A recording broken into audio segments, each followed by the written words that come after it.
আসসালামু আলাইকুম রহমতুল্লাহি ওবরাকাতুহু। কারা জানো বলছিল যে পেঁয়াজ এবার পেঁয়াজ হয় নাই, পেঁয়াজ ভালো হয় নাই।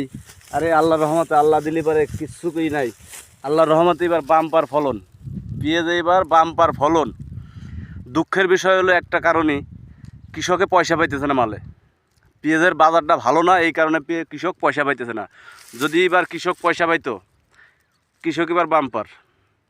কিন্তু আল্লাহ জিনিস দিয়েছে, ফসল আল্লাহ দিয়েছে, কিন্তু বাজারটা ভালো না।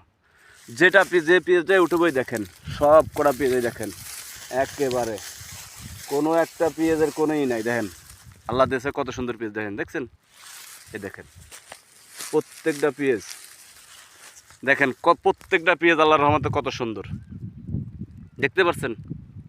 আল্লাহর রহমতে যত্ন নিছি, ঠিকমতো ট্রিটমেন্ট দিছি, ওষুধপাতি দিছি, সময় মতো ওষুধপাতি দিছি, এই কারণেই পেঁয়াজ আল্লাহর রহমতে বাম্পার ফলন পাইছি।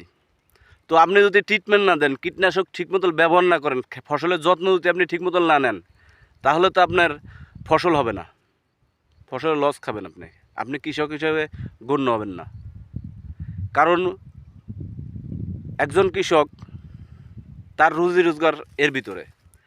তো আমি লাগাইছিলাম, যত্ন নিলাম না, আমি ফসল পাবো না, লাভবান হব না, লস খাবই, অবশ্যই লস খাবো। তো আপনারা চাষবাস করেন ঠিকমতো, যখন যে জিনিসটা লাগবে, ফসলে যেটা চায় সেটা দিতে হবে, জমিতে প্রয়োগ করতে হবে। যদি না করেন তাহলে তো লস খাবেন।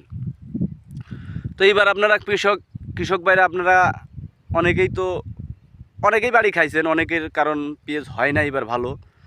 কারো হবে 10 মন, কারো হবে 20 মন, কারো 25 মন, কারো 15 মন, কারো 50 মন, 40 মন, 60 মন, এরম বরাদ্দ হয়েছে অনেকেরই। তো আল্লাহর রহমতে আমার এই পেঁয়াজটাই নর্মাল, এই বিলের ভিতর আমি যে লাগাইছি এই পেঁয়াজটা আমার নর্মাল, তাও আল্লাহর রহমতে 2 মন প্লাস হবে ইনশাল্লাহ, এর চাইতে ভালো আছে।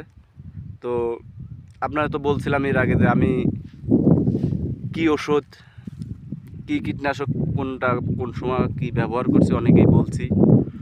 তারপরেও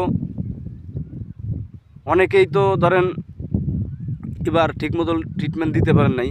তো আল্লাহ যদি হায়াত দারাজ করে বাঁচায় রাখেন, তাহলে সামনেবার আগে আমি ফার্স্টে একটা ভিডিও দেবো, পেঁয়াজ লাগানোর আগে একটা ভিডিও দেবো, যখন দানা চারাই তখনই একটা ভিডিও দেব। ওই ভিডিও অনুসারে হয়তো যদি আপনি কাজ করেন, হয়তো আপনি লাভবান হইতে পারবেন। কারণ আমি বলি না যে আমার পরামর্শে আপনি চাষবাস করেন, পেঁয়াজ লাগান, কি কোনো কীটনাশক ব্যবহার করেন, এটা